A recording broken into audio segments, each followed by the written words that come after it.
Good afternoon.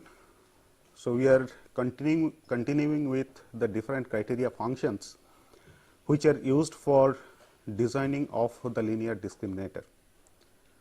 So far we have discussed about three types of criteria functions. The first one was the perceptron criteria, then we have talked about the relaxation criteria, and the last one we have said was the minimum squared error criteria. So, what I have seen in case of perceptron criteria is that you define a criteria function which is given by J p, which is nothing but minus A transpose y for all y which are misclassified.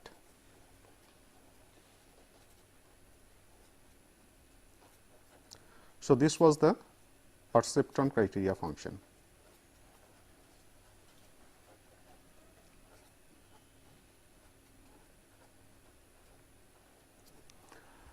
And our aim was that we wanted to find out the weight vector A which will actually classify all the training samples properly. Okay. So, when all the training samples are classified properly, in that case this criteria function, the perceptron criteria function J p has to be equal to 0, which is the minimum value, and if any sample is misclassified by the weight vector A, then the criteria function J p will be greater than 0. Okay. And following this, what we have done is we have taken the gradient of this criteria function J p with respect to A, and then we have followed the gradient descent procedure to come to a particular solution, to come to the solution of the weight vector A. And accordingly, we had the weight updation rule or the perceptron algorithm, which was given like this, that A 0 was initially selected arbitrarily,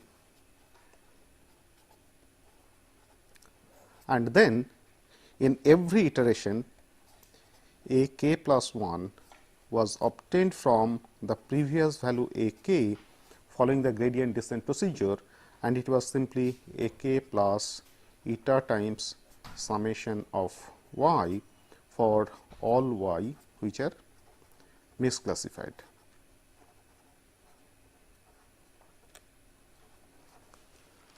And there we have seen the problem with this algorithm is that because we have to take the summation of all the misclassified samples, so the amount of memory which is required for execution of this particular algorithm is quite high.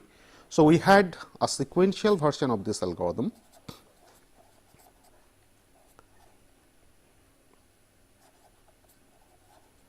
where the first step, that is selecting A 0 arbitrarily, remains the same, and what you are doing is you are taking the samples one by one, and whenever a sample is misclassified, instead of trying to aggregate all the misclassified samples together, whenever a sample is misclassified, immediately you go for updation of the weight vector A. So, accordingly, our weight updation rule was sample by sample. So, if the kth sample is misclassified, then immediately you update the weight vector following this updation rule, that is A k plus 1 will be A k plus eta times y k, where this y k is the sample which is misclassified by the weight vector A k, and eta we said that this is the convergence factor. Okay. Similarly, we have also talked about the relaxation procedure or the relaxation criteria.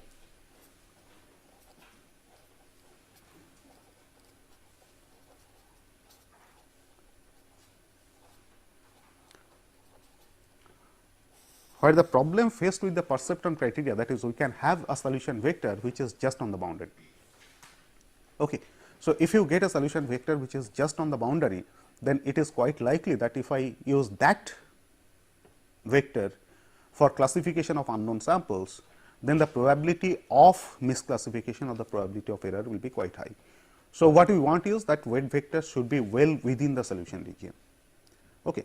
So, that problem is solved by this perceptron criteria, by this relaxation criteria, and in the relaxation criteria, the criteria function was modified as J r A, which is half of A transpose y minus B square upon modulus of y square.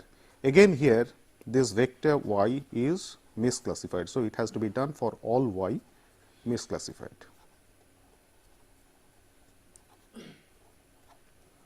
Okay. But our design rule remained the same, that is, you take the gradient of this with respect to A and then follow the gradient descent procedure starting from some initial weight vector which is chosen arbitrarily. And so, we have this algorithm, relaxation algorithm, which is given as A 0 is chosen arbitrary,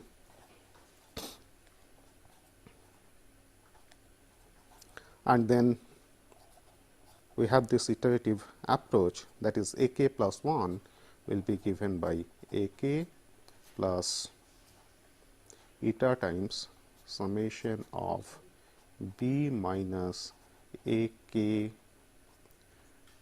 transpose y upon mod of y square into y for all y misclassified.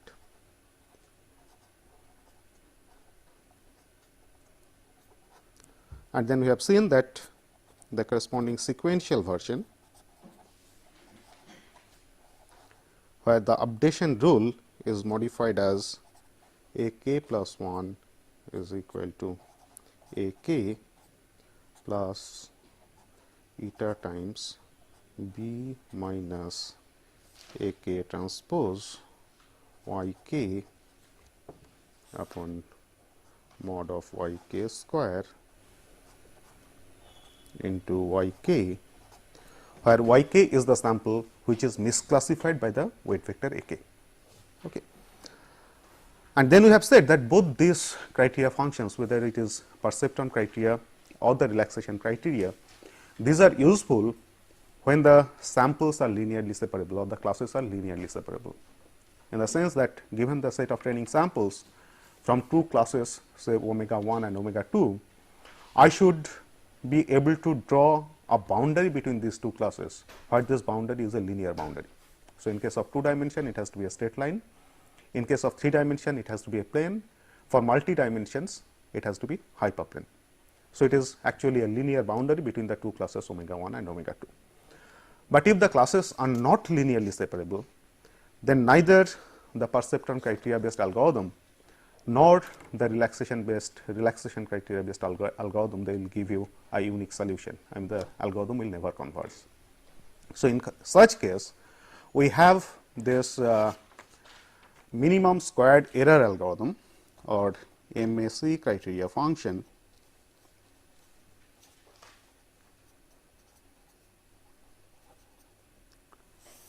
where the criteria function is based on an error measure, where error is nothing but y a minus b, where y is the collection of all the training samples. Okay. A is the weight vector and b is called a margin vector. Okay. So, for this MSC criteria, the aim is to reduce square of this error or to minimize the square of this error. Okay. So, accordingly, you define the squared error criteria, which is given by J s as a function of A, which is nothing but mod of y a minus b square, and I can expand it as A transpose y I minus b I square of this, take the summation over all the samples I is equal to 1 to n, if I have n number of training samples. Okay. And then again, if I take the gradient descent procedure or going for that pseudo inverse concept, I get a solution which is given by A is equal to y plus b, where this y plus is actually pseudo inverse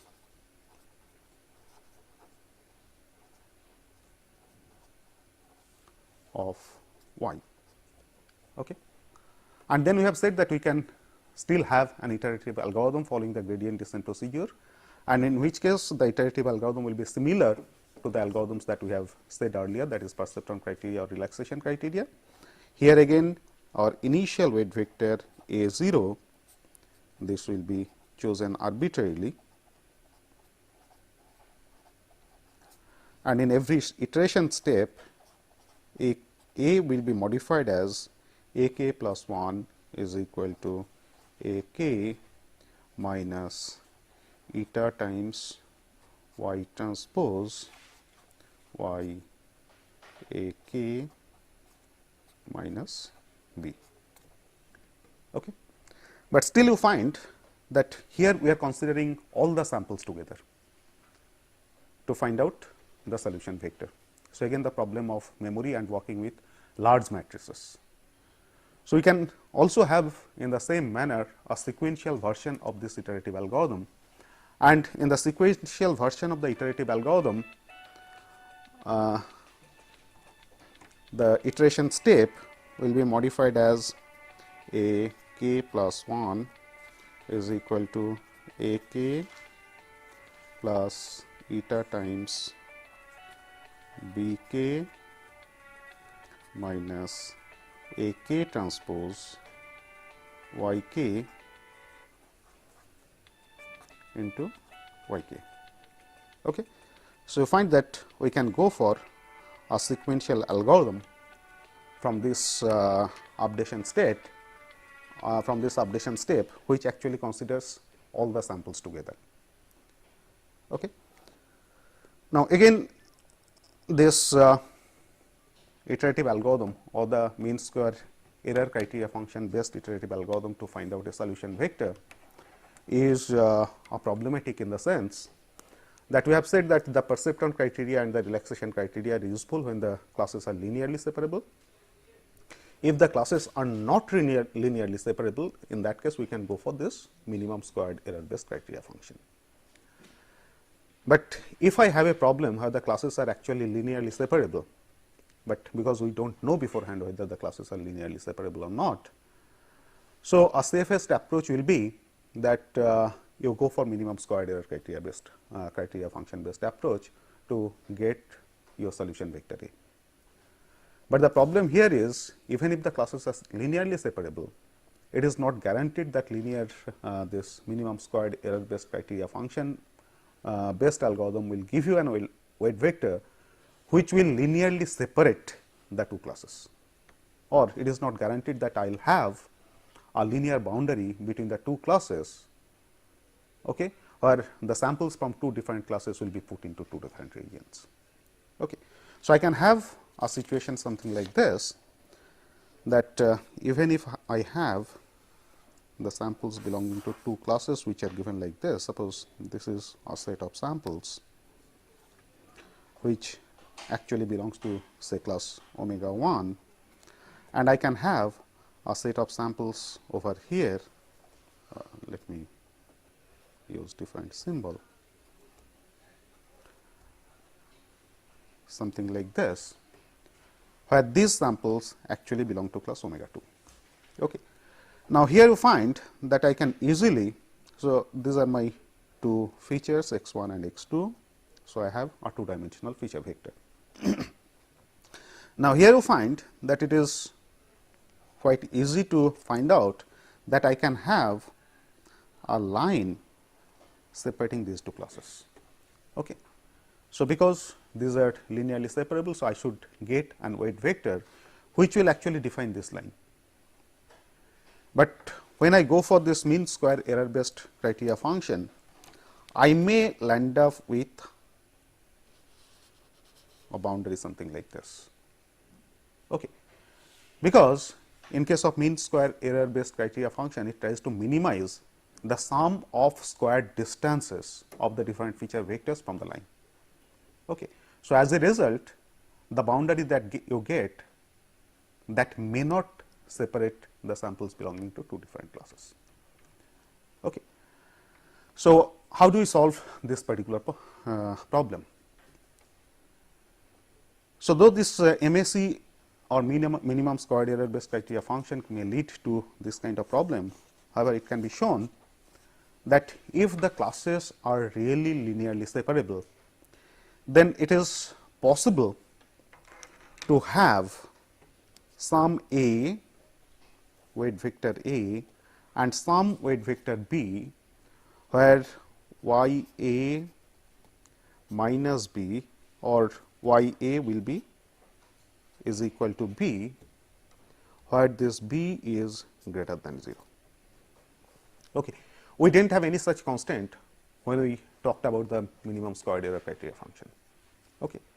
So, if the classes are actually linearly separable, in that case it is possible to have an weight vector A and a margin vector B, where this equation will be satisfied, that is y A is equal to B, where B is greater than 0. So, when I say B is greater than 0, that means every component of B is greater than 0, okay, because B is a margin vector. So, you say that every component, and this will have n number of components if I have n number of samples. Okay. So, when I say this margin vector B is greater than 0, then every component of this margin vector is greater than 0. And assuming this, we have to define a criteria function. Earlier we have defined the criteria function as a function of only the weight vector A, because our aim was to select the weight vector. But now what we have to do is we have to select both A and B, because we do not know that which particular B will satisfy this equation for a particular A. So, we have to try to update or iterate on both A and B. Okay. So, again we have to start with an initial value of A and initial value of B. Okay. Then we have to update on B, and for every updated value of B or for every iterated value of B, we can find out what is the corresponding A. Okay. So, while doing that, when we update B, we have to keep in mind that in none of the cases any component of B can be less than 0. We always have to maintain that every component of B will be greater than 0. And that can be satisfied if we start with a B with every component positive, and while updation, while modification of B, we will allow only a component of B to be incremented, not to be reduced, because if we allow a component of B to be reduced, then there is a possibility that a component of B may come down below 0, okay, which will not satisfy this condition. So, while updation, we have to keep in mind that we will always allow increment of B, but we will not allow reduction of B. Will it convert, sir, if we increase the B positive value? Yeah, because that is a matter of scale factor. I have y A is equal to B. Okay.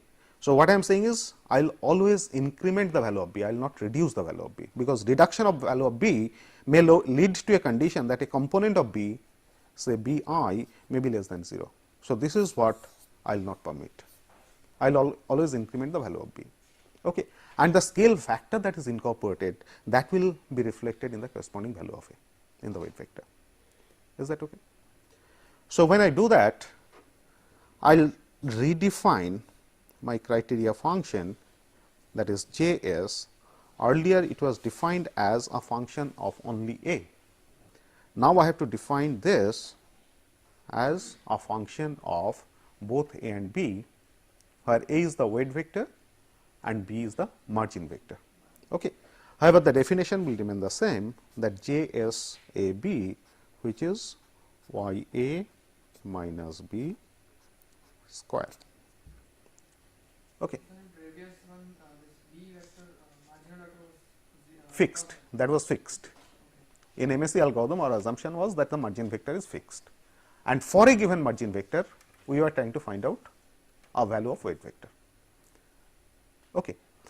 So, the problem that we faced, that whenever we fix the margin vector, because we never ensured that this condition will be satisfied. So, accordingly, we could have got a boundary something like this. It is still a linear boundary. So, this boundary ensures that your sum of squared error will be minimum, but this does not ensure that the classes are actually linearly separated. Okay. So, if the classes are linearly separable, then we have said that we can have a solution of this form, y A is equal to B, where B is greater than 0. Okay. So, we will take the different margin vectors which are greater than 0, and then find out the corresponding value of A. Okay. So, while doing so, we start with an initial margin vector and then go on updating the margin vector with the aim to come to a proper solution. Okay. So, this is what we have. This is our criteria function, squared error criteria function, which is given by JSAB is equal to YA minus B, take the square of the modulus of this error. Okay. Then this error function, we have to take the gradient once with respect to A and then with respect to B, because we want to update both. Okay. So, if I take the gradient of this JS with respect to A, okay, the solution, the gradient with respect to A is what we have seen earlier, that 2 y transpose into y A minus B. Okay. This is what we have seen earlier. And if I take the gradient with respect to B,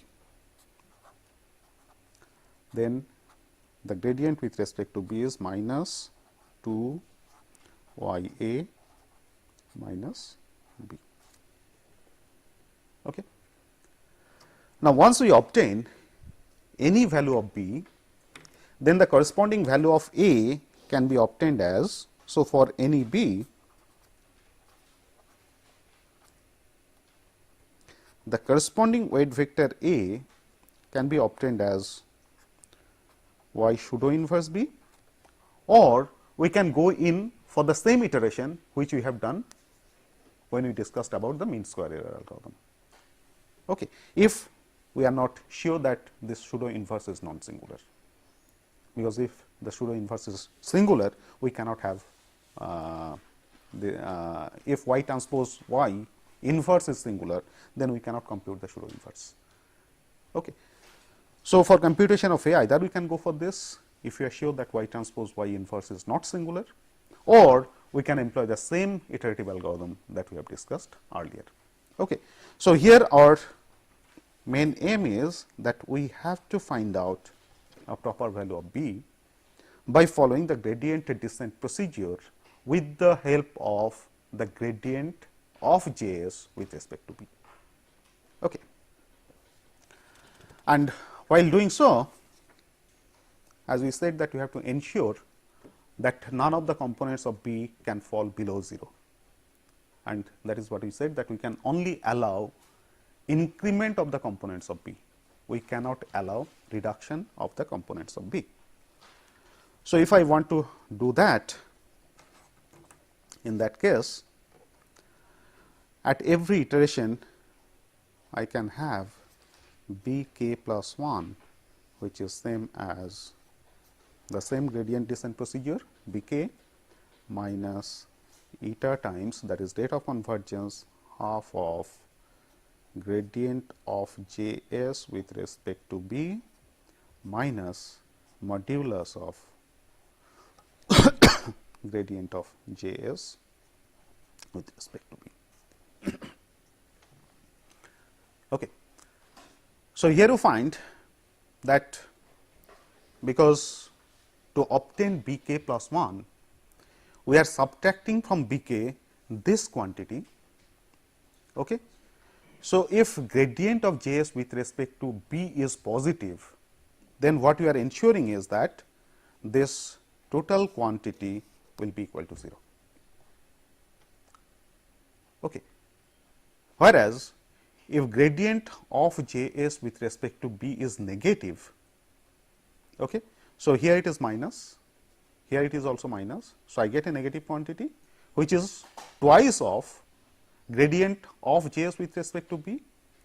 So, to nullify this factor 2, you incorporate this half, okay, and here it is negative, here also it is negative. So, overall you get a positive term.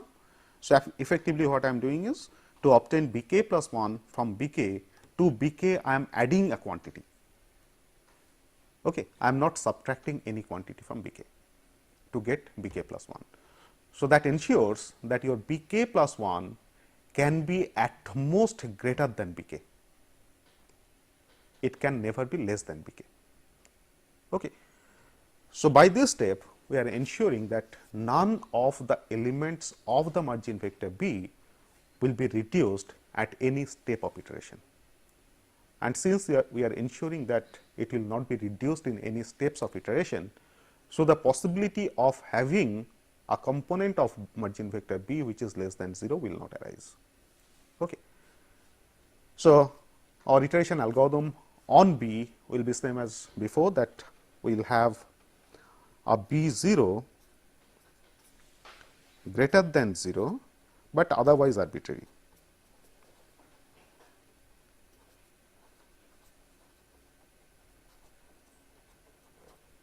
Okay. Sir, here grad V JS modulus, is it a scalar or vector? Gradient of, Is it the modulus, is it the magnitude of the gradient vector? it is magnitude of every component of the gradient vector.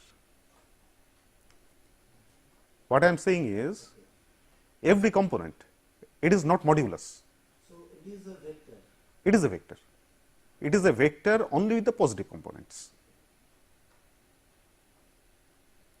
So Okay. the vector is minus B1, then minus B2, B3. Yeah, Then it will be plus B1, plus B2, B3. then B3. Yeah. Is that okay? So, the iterative algorithm will be something like this, that B 0 will be greater than 0, which is initially chosen, but otherwise it is arbitrary. Okay. And at every step, this B k plus 1 will be B k minus eta times half gradient of B j s minus modulus of gradient j s with respect to B. Okay. So, once I have a particular value of B, I can use that B to compute the value of A, either making use of the pseudo inverse or following the another iterative algorithm for obtaining A by using the gradient descent procedure with gradient of Js with respect to A. That is similar to what we have discussed in our last class. Okay. And by doing this, because we are ensuring that B will always remain greater than 0. So, it is quite likely that even for linearly separable cases, we will get a solution vector which will actually linearly separate between the two sets of samples belonging to two different classes. Okay. Now, all these different criteria functions that we have discussed so far, whether it is perceptron criteria or relaxation criteria or this minimum squared error criteria, in all these cases we have assumed that we have just two classes, omega 1 and omega 2. Okay. And our criteria was that if A transpose y is greater than 0, the sample belongs to one class. If it is less than 0, it belongs to another class. Or if A transpose y is greater than B, it belongs to one class. If A transpose y is less than B, it belongs to another class.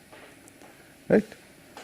Now, the question is how to generalize this in a multi-category case, because in all practical situations we will have multiple number of classes, not that we will have only two classes. Okay. And that is what is the essence of a linear machine that we have said earlier. That is, for every class omega I, okay, we have a discriminant function defined as Jix, okay, where this Jix is nothing but Wi transpose x plus Wi naught. Sorry.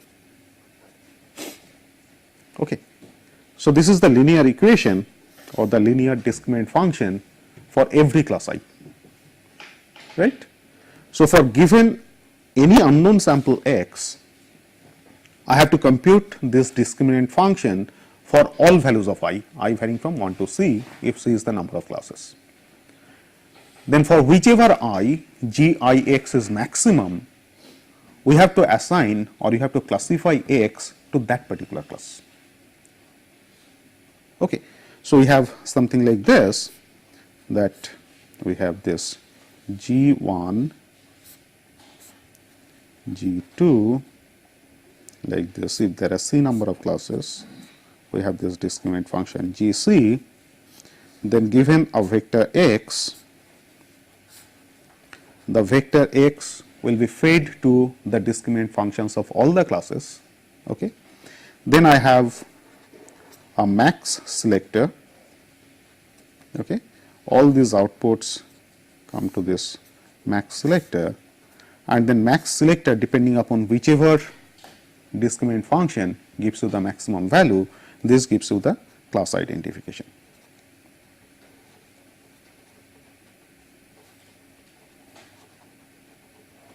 Right?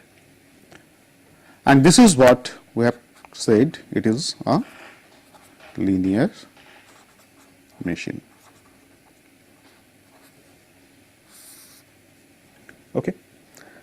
And we have seen earlier that following the Bayes decision theory, if I know what is the parametric form of the probability density functions of the samples belonging to different classes, then following Bayes minimum error rate classification or minimum risk classification, we can obtain the classifiers or we can obtain the discriminant functions for different classes.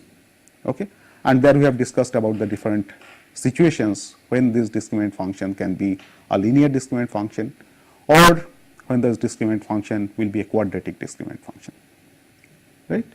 But now we are talking about the non-parametric cases. That is, we don't know that what is the probability density function of the samples belonging to different classes. So whether it is possible to have algorithms like these gradient descent procedures to have this sort of linear machine which can classify and sample to one of the C different classes. Okay. So here we find that our condition is something like this, that if I get that GIX, okay, where X is the sample vector, GIX is the discriminant function corresponding to the class omega I. Okay. So if GIX is greater than GJX, okay, for all j not equal to I. Okay. So if GIX is greater than GJX for all j not equal to I, this indicates that X belongs to class omega I, because GIX is maximum among all the discriminant functions. Okay. So this indicates that the sample X belongs to class omega I, right? Or in other words, if I expand this, it simply becomes AI transpose Y, okay, where this Y is the augmented vector X by adding 1 to it. Okay. So AI transpose Y is greater than AJ transpose Y, okay, again for all j not equal to I. So that is the condition that this sample X or sample Y, augmented sample Y, that belongs to class omega I. Okay. And since we are having C number of classes, that is I and j, that can vary from 1 to C. So you find that for a particular value of I, when I have this condition that j is not equal to I for all values of j, okay. So this j will assume every value from 1 to C except I. That means j can have C minus 1 number of values. Okay. So that one which is left out, that is equal to I. So this inequality, that AI transpose Y greater than AJ transpose Y for all j not equal to I, this is actually equivalent to C minus 1 number of inequalities. Is that okay?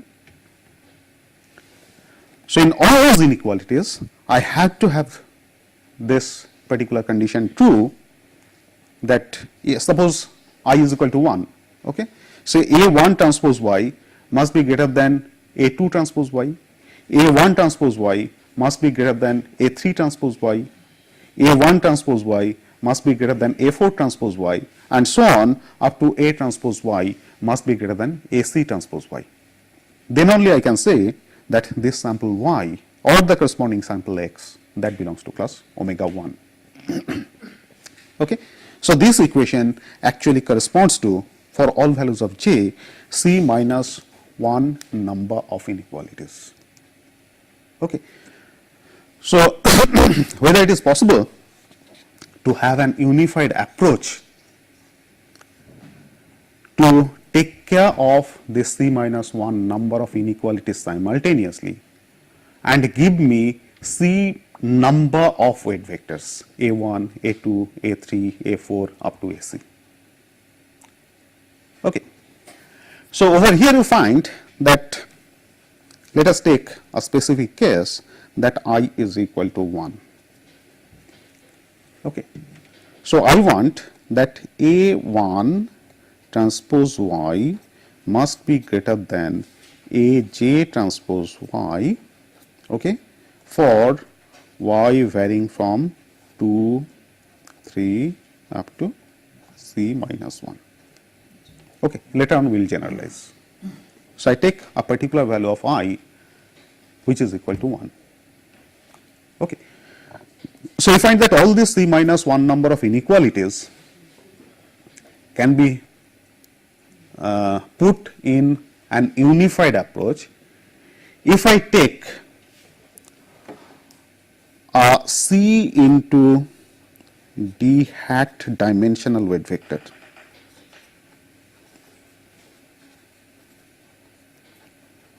Total number of equalities should be C.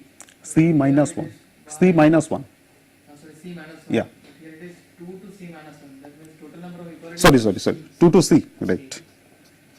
It is 2 to C, not C minus 1. Total number of inequalities is C minus 1. Okay. So, all these inequalities can be put in an unified form in a single expression if I consider a C D hat dimensional weight vector. Okay. I am taking the same terminology which we used earlier, that my weight vector is actually D dimensional. Okay. So, after appending 1, it becomes D plus 1 dimensional. So, that D plus 1 we are taking as D hat. Okay. So, I take a D C into D hat dimensional weight vector. Let us say this weight vector is alpha. Okay. Now, what is this alpha? This alpha will be nothing but A1, A2, A3 up to AC.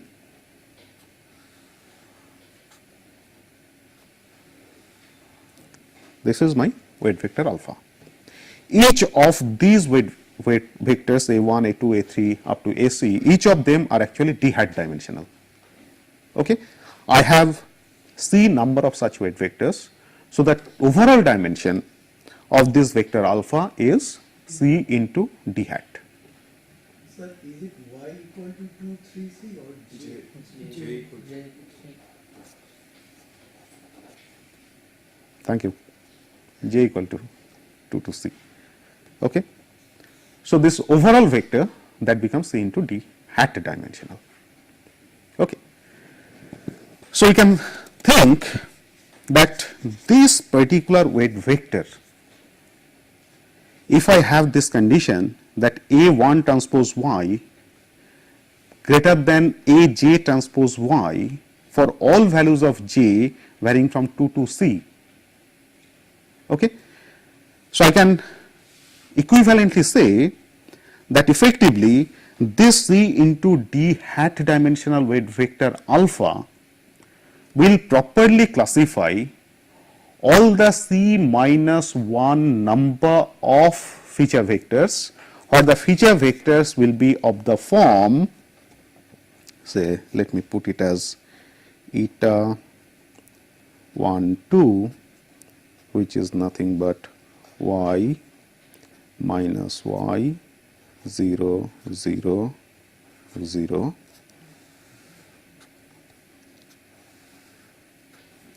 eta 1 3 will be y 0 minus y 0 0 0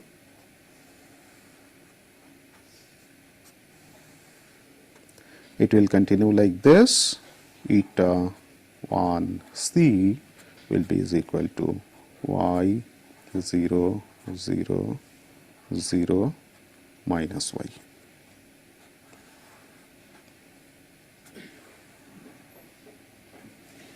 Okay. What this 0 actually means that this is a column vector of dimension d hat. Okay. Y is obviously a column vector of dimension d hat. Minus 1 y is also a column vector of dimension d hat. 0 is also a column vector of dimension d hat where every component is equal to 0. Okay. So, as there are c number of such vectors, every vector having a dimensionality of d hat. Okay. So, the overall dimension of these vectors eta 1 2 or eta 1 3 up to eta 1 c, each of them are of dimension c into d hat. Is that okay? So, this inequality that A1 transpose y greater than AJ transpose y for j varying from 2 to c, okay, it is equivalent to saying that alpha transpose eta 1 2 is greater than 0, is it not? If I put these two side by side,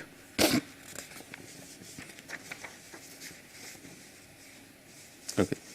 So, let us take these two vectors side by side. Alpha is y a1, a2, a3 up to ac. Eta 1 2 is y minus y, then all components are 0. So, if I take alpha transpose eta 1 2, okay, that computation will be equivalent to a1 transpose y minus a2 transpose y. Okay. Rest of the components in eta 1 2 are 0. So, that corresponding vector multiplication will have null effect, will not have any effect on the result. Is that okay? So, if I take alpha transpose eta 1 2, that is simply a1 transpose y minus a2 transpose y, right. Similarly, alpha transpose eta 1 3, that will be simply a1 transpose y minus a3 transpose y. Is that okay? Similarly, alpha transpose eta 1 c, it will be simply a1 transpose y minus ac transpose y. Okay. So, this condition that a1 transpose y greater than aj transpose y or a1 transpose y minus aj transpose y greater than 0 for all the values of j, for y to be classified to class omega 1, that is equivalent to saying that this weight vector alpha properly classifies all these c minus 1 number of feature vectors, okay, where these feature vectors are actually generated from the original feature vector y. So, we find that the overall data that we are generating over here, that increases dramatically, and that is quite obvious because from a from a two category case we are moving to C category case. So, your computation obviously will be C-fold. Okay. So, for every feature vector y, I am generating C minus 1 number of feature vectors, right, where the dimensionality of the feature vector, each of these feature vectors is also being incremented by a factor C. Okay. Initially, vector y is of dimensional d hat. Now, each of them are of dimension c into d hat. Okay. So, the dimensionality is increasing by the number of classes that we have, and the number of vectors for every original vector is also being increased by a factor c into c minus 1. Okay. So, the amount of data that we are generating, that becomes quite high. Okay. So, this is what we have considered for a particular case by assuming I is equal to 1. Okay. In general, a feature vector eta ij will be something like this, that I will have these vectors having components 0, ith component will be equal to y, jth component will be minus y, then followed by zeros again.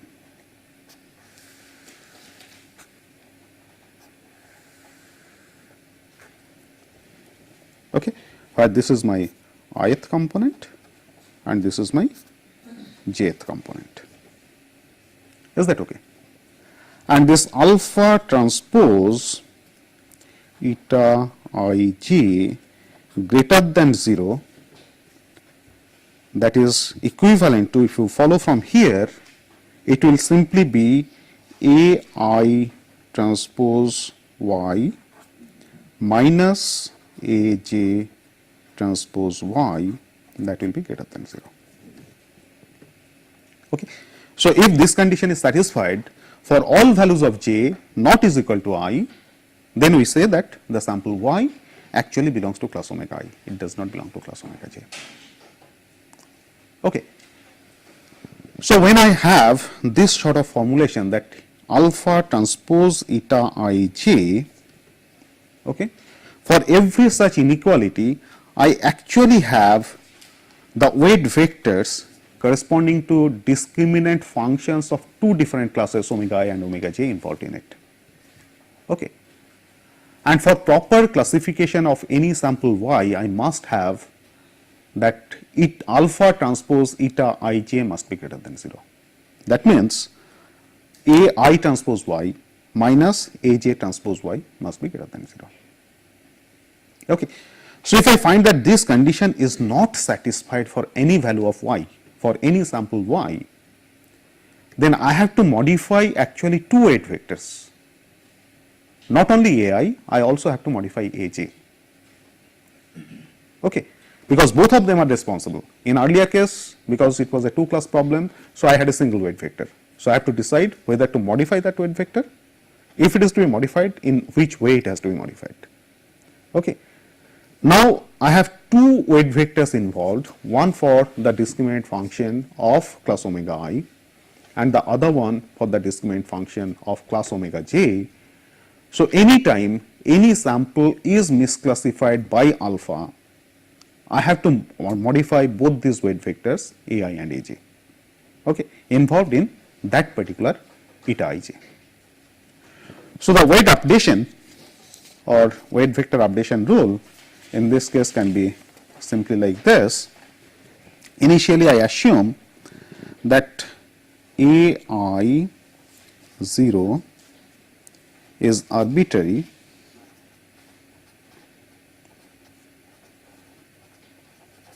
for all I. Okay. That means, for every class, I assume an arbitrary weight vector initially, right? And then for any vector which is misclassified. So, with the help of this initial weight vector, I have to form initial alpha, okay, which is just concatenation of all these different weight vectors. Using that, I have to go for classification of the samples, or the samples are to be modified in this form. Okay. Whenever I know that a sample belongs to class omega I, so for every such I have to generate eta ij, where the ith component will be equal to y and the jth component will be minus y. So, I have to generate eta I1, I have to generate eta I2, I have to generate eta I3, I have to generate up to eta IC. So, for each of these samples, I have to generate c minus 1 number of sample vectors. Okay, and I have to ensure that each of those modified sample vectors are properly classified by the corresponding alpha. If any of those samples is not properly classified by alpha, then I have to modify both AI as well as AJ. Okay. So, that weight updation rule will be AI k plus 1 will be is equal to AI k plus y k, where this is the sample which is misclassified. Okay. And this is what we have obtained using our perceptron criteria earlier.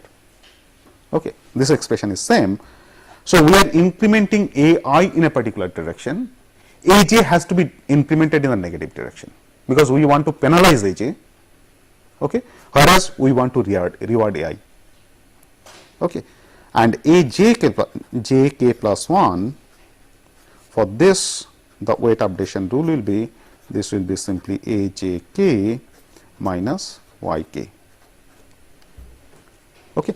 So, you find that only two weight vectors we are updating, one is AI and AJ, okay, for every eta ij which is misclassified. Okay. And all other weight vectors will say that AL k plus 1 will remain as AL k, where L is not equal to I and L is not equal to J. Okay. So, only the ith weight vector and the jth weight vector, these two we are modifying. Okay. Modification of ith vector follows the same updation rule that we have obtained in the perceptron criteria. Okay. Modification of the jth weight vector AJ, similar updation rule, but instead of incrementing we are decrementing it. Okay. So, AI is actually rewarded, AJ is penalized. All other weight vectors other than AI and AJ, they remain unchanged, because these weight vectors really does not take part to tell us whether alpha transpose eta ij is greater than 0 or not. Okay. These weight vectors do not tell us anything about this. Only the weight vectors AI and ij decide whether this condition will be satisfied or not. Is that okay? So, we are keeping ALK plus 1 is equal to ALK for all values of L which is not equal to I and not equal to J. Okay. And this kind of construction, because you find that every time from AI we are constructing this weight vector alpha, okay, and for every sample y we are constructing alpha eta ij. Okay. This kind of construction is what is known as Kessler's construction.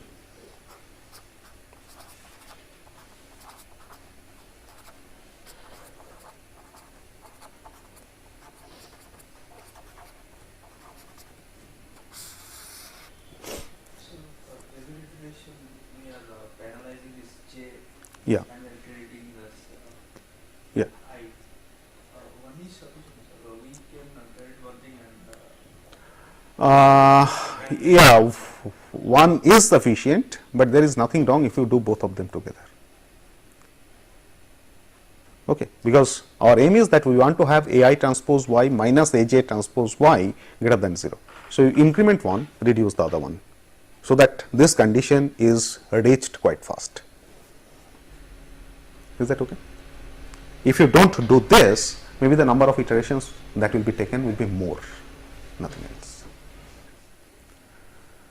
Okay. So, let us stop here today. Thank you.